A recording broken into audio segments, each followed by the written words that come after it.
नमस्कार दोस्तों। कोरोना का खतरा एक बार फिर से दुनिया के सामने खड़ा हो गया है। कुल मिलाकर जो आज ताज़ा रिपोर्ट आई है उसमें भारत में कोरोना के 257 केस हो चुके हैं। मुंबई में 2 लोगों की मौत हो गई है। और भारत में स्वास्थ्य तथा परिवार कल्याण मंत्रालय के अनुसार 19 मई तक देश में 257 मामले सामने आए हैं। राष्ट्रीय रोग नियंत्रण केंद्र NCDC आपातकालीन चिकित्सा राहत EMR और आपदा प्रबंधन प्रकोष्ठ, भारतीय आयुर्विज्ञान अनुसंधान परिषद और केंद्र सरकार के अस्पतालों के विशेषज्ञों की समीक्षा बैठक स्वास्थ्य सेवा महानिदेशक की अध्यक्षता में बुलाई गई थी। चिकित्सा विशेषज्ञों का यह कहना है कि देश में तमिलनाडु, केरल और महाराष्ट्र जैसे राज्यों में ही कोरोना के मामलों में उछाल दिखाई दे रहा है। अब कुल मिलाकर दुनिया में एक बार फिर से जो है वो कोरोना ने दस्तक दे दी है।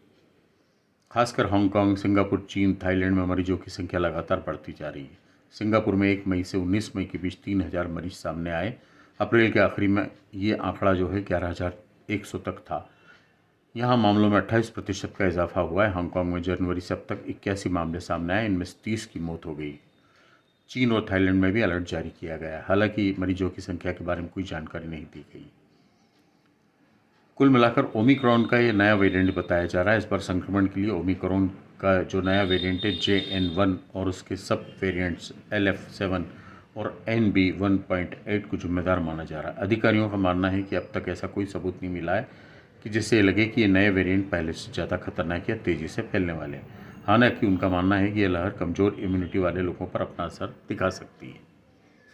कुल मिलाकर मुंबई के जो है वो परेल स्थित KEM अस्पताल में रविवार सुबह एक व्यक्ति की मौत हुई जिसको किडनी की बीमारी थी। इसके अलावा 59 ईयर्स का एक महिला थी जिनको कैंसर था, उनकी भी मौत हुई। बाद में जो है वो कोविड-19 परीक्षण में दोनों की रिपोर्ट पॉजिटिव आई थी। अब सिंगापुर से जो आंकड़ा सामने आया है वहाँ के स्वास्थ्य मंत्रालय का कहना है कि अभी यहाँ LF7 और NB1.8 नाम के वेरिएंट ज़्यादा फैल रहे हैं।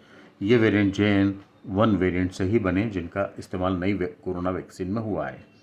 यहाँ पर रोजाना जो है वो अस्पताल में भर्ती होने वाले मरीजों की संख्या 102 से बढ़कर 133 हो गई। हालांकि ICU में भर्ती होने वाले मरीज थोड़े कम हुए हैं।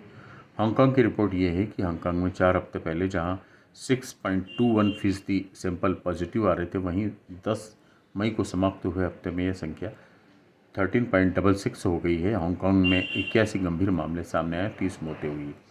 मरने वालों में ज़्यादातर ज़्यादा उम्र के लोग थे जिन्हें पहले से कोई बीमारी थी। चीन में भी कोरोना का मामला फिर से सामने आ रहा है और पिछले साल गर्मियों के सीजन में जितने केस थे उसके आसपास फिर से ये पहुंच रहे हैं। चीन के centre for disease control and prevention के अनुसार हाल ही के हफ्तों में टेस्टिंग पॉजिटिविटी रेट 2 गुने से ज़्यादा हो गया है। थाईलैंड का ये कहना है कि थाईलैंड के स्वास्थ्य विभाग ने बताया कि इस साल कोरोना के 2 छोटे छोटे आउटब्रेक हुए हैं। अप्रैल में सोंगक्रोन त्यौहार के बाद मामलों में उछाल आया था। स्वास्थ्य अधिकारी स्थिति पर करीब से नज़र बनाए हुए हैं। तो कुल मिलाकर ये एक बहुत बड़ी चेतावनी सामने आई है।